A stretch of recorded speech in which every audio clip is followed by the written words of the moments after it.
Well, hi, and welcome to my shop, and thanks for joining me. We're going to be trying to get rid of the hum on this radio, which is working other than what certainly sounds like a power supply hum. So we're going to check into that. Now, I've already removed the bottom plate here.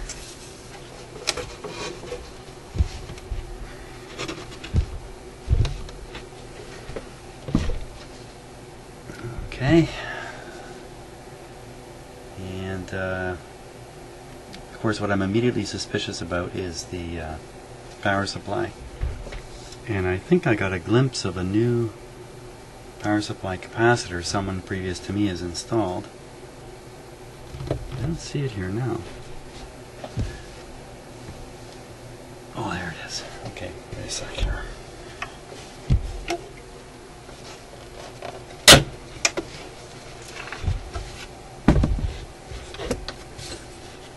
Okay, there it is. You can barely see it in the camera view, right down here. And just around the back, down here, you can see the capacitor for the power supply. Funny thing about these radios is, I don't know what their thinking is on this, but here's the power supply transformer way up here, and there's the capacitor way down there. So I'm not exactly sure why they do that. Now, there's a capacitor in here, so why would it still be humming?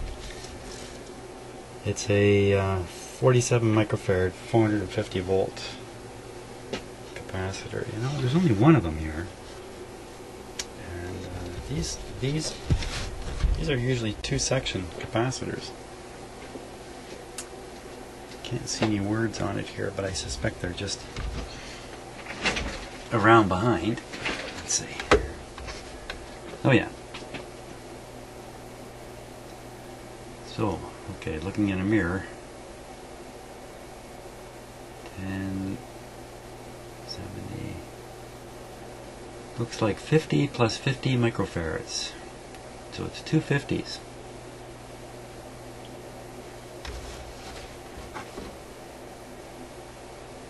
Yeah, there's the capacitor. I might have to take the chassis out really to get a good look at this. Let's see. Take the chassis out means unsolder the speaker, and the rest of it should come out no problem. So I think that might be a good move. Oh, darn it! Bad move. Soldering iron's not turned on. Oh.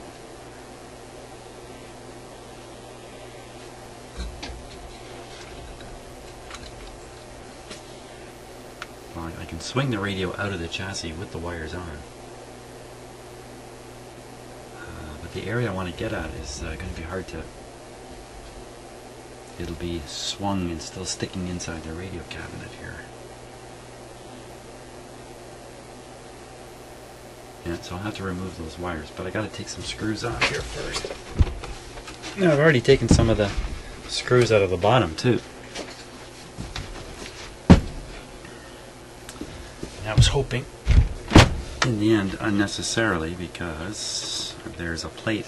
Most of these radios have a plate on the bottom, usually just a cardboard plate. You just remove that and you can access most of the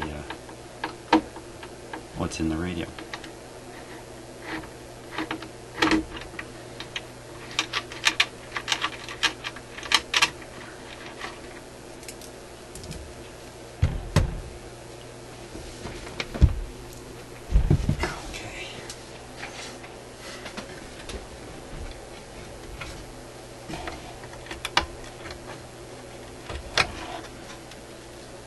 There's the magic eye.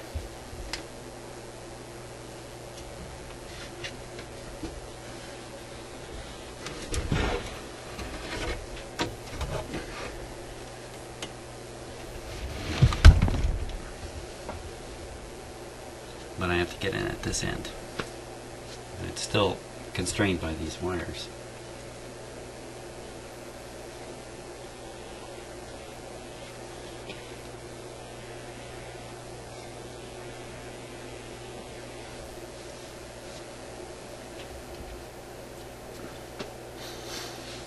In the meantime, oh wait a minute, maybe I can get at it still. I just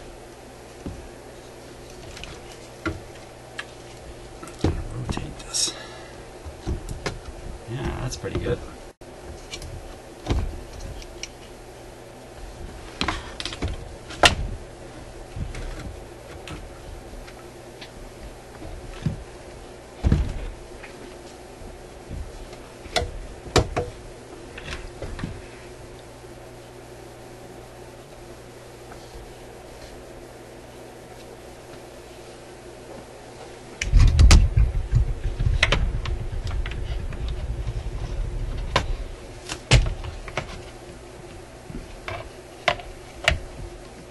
There we are.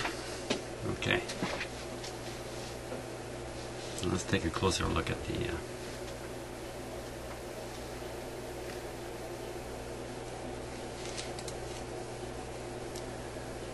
so there's that capacitor there.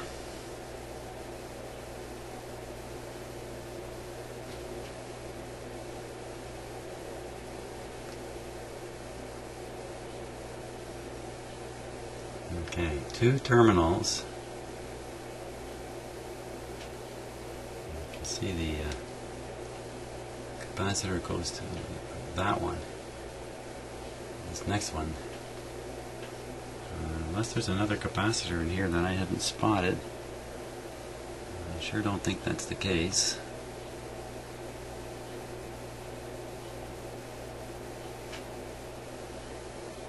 That orange drop looks a little new. This one here. Maybe not though.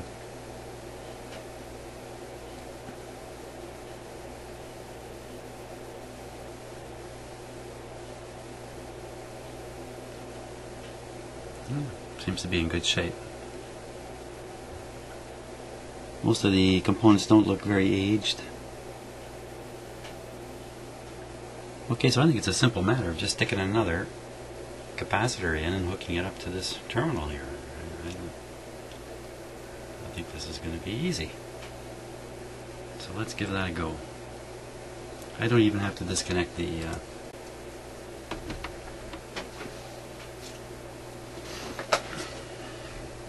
speaker for this.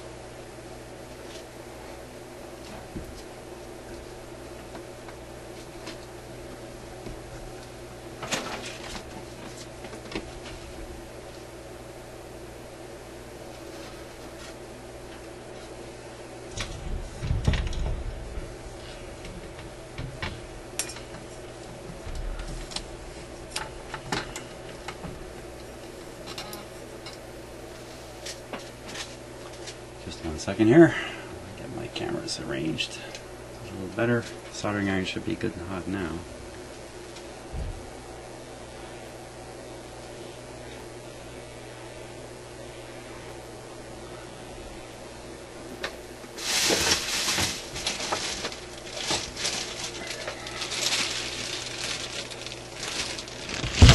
And here's a 50 at 47 at 450.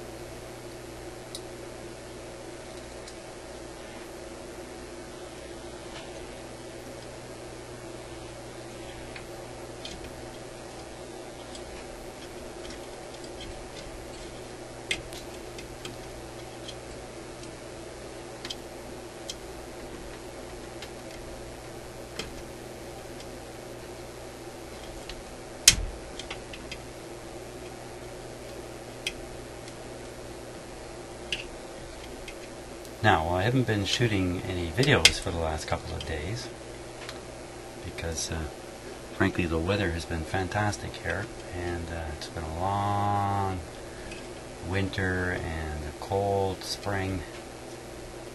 So now that a bit of warm weather is showing up, I certainly want to make the best of it. So I haven't been in my shop much, but I have been studying and doing a little more investigation into noise around my house.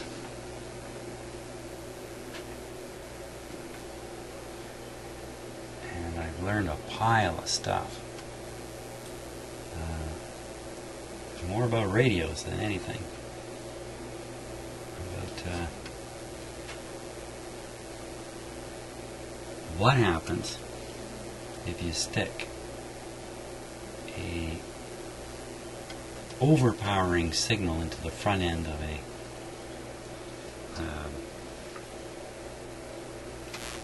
cheaply built AM radio?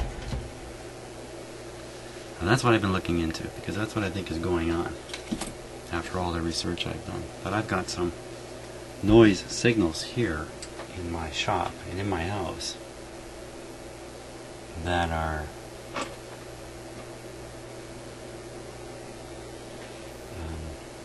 very, very powerful. Talking about powerful, I'm about to make a powerful mistake here. Put this capacitor in backwards. How do you like that?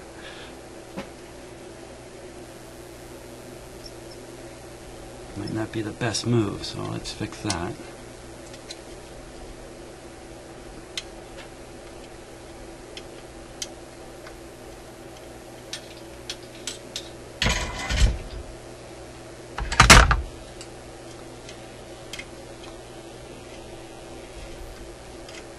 So I've been poking around my house.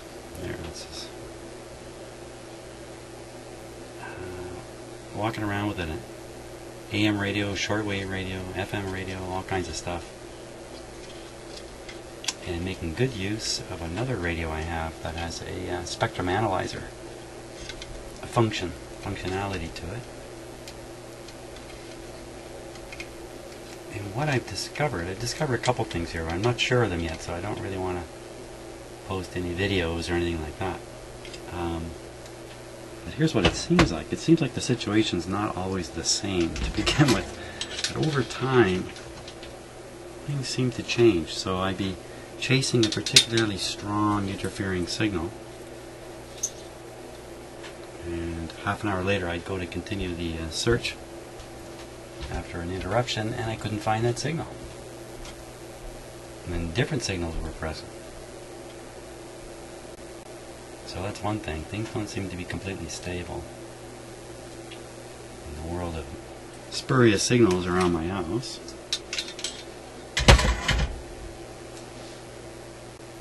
And I'm going to lose my train of thought here. The other, or another thing I learned,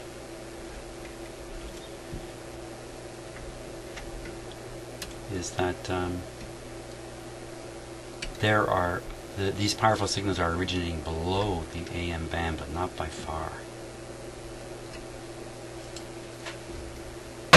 250 kilohertz or 500 kilohertz, hard for me to tell. But certainly at 500 kilohertz there is a whoppingly powerful signal, more powerful than any AM signal I'm picking up. And from what I understand, a radio with a bad front end is going to be susceptible to something called intermodulation distortion from such powerful signals.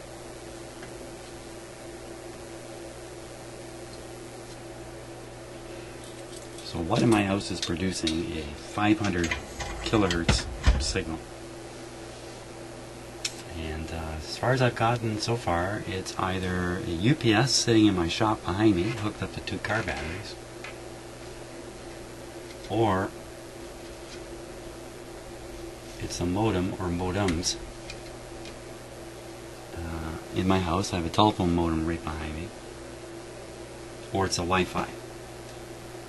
But the number one culprit, or it's the computer screen, and the computer. Yeah, lots of things issuing it, but the really strong signal, this 500 kilohertz signal, which I think may be the root of my problems, seems to be coming from this clunky old UPS I've got just behind me here, powering 2 car batteries. So I just didn't complete the experiment and disconnect it completely and see what happens. So that's what's left to do yet. Anyway, okay, so now we're ready to test this guy. I put in the capacitor. I've been smart enough to put it in the right way with the negative to ground. And I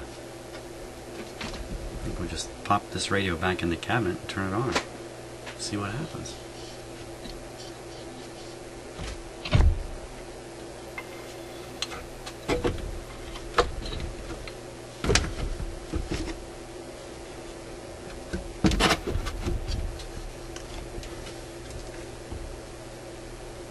Oh.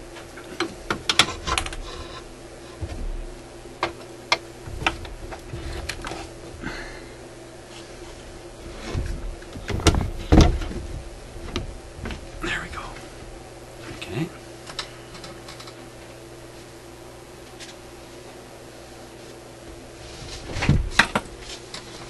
Here's my cheater plug.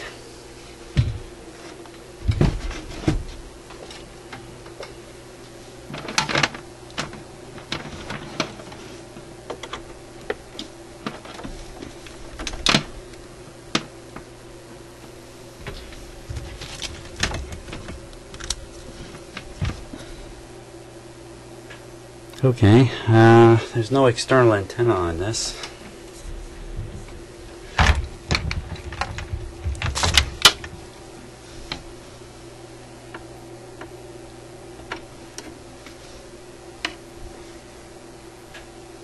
Okay, just a little piece of wire here ought to do it.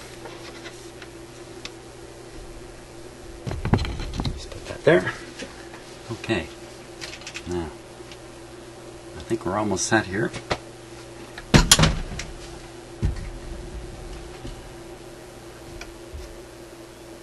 Okay, just a little quickie safety check. Everything looks fine. Volume is down. Switch is off. Power on. Switch on to medium wave. There we go.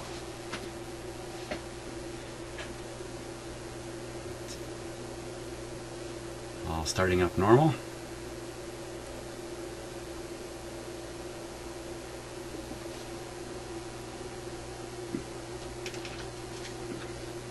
Here comes the magic eye. We'll give it full voltage here.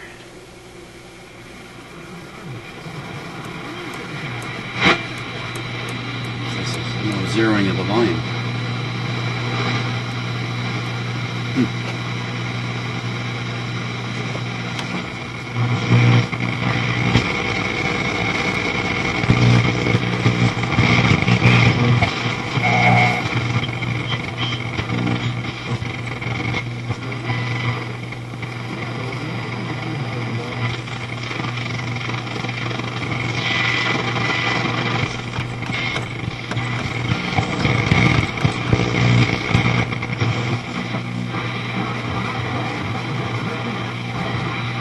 That'd be 1580 there.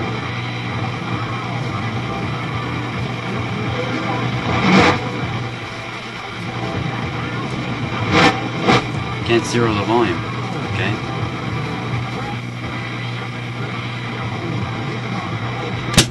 FM.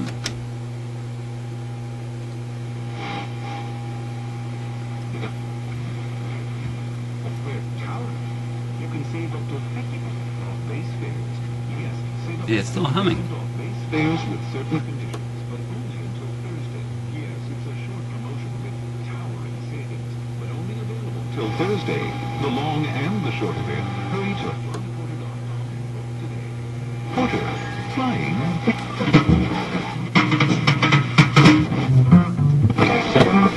You really need your mom? Yeah, to hang pictures. Playboy model, rock star wife, and certified wild mom Shannon Tweed and her girl daughter Sophie put their relationship to the test. I hope this isn't genetic. But hey, when you're rock royalty, anything goes. Shannon and Sophie, new Sounds episode good. Tuesday at 10, only on W. American Express, how can I help you? Hi, I heard that with your...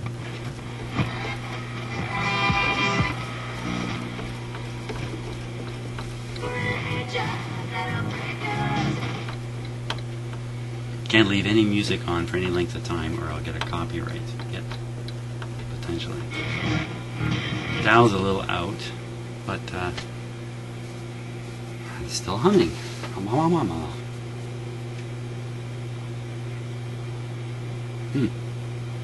Yeah, exactly. It's not humming much. Got a light there that's a little flickery. Well, I don't know what to think of that. Okay, so that's switched on to auxiliary input.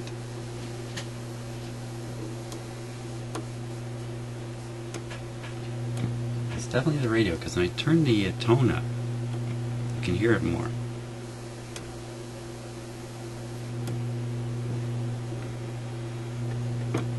Volume has an odd effect on it. You know what else? I can't turn this radio down. What about on FM? Was that true on FM? And then that light just went right out.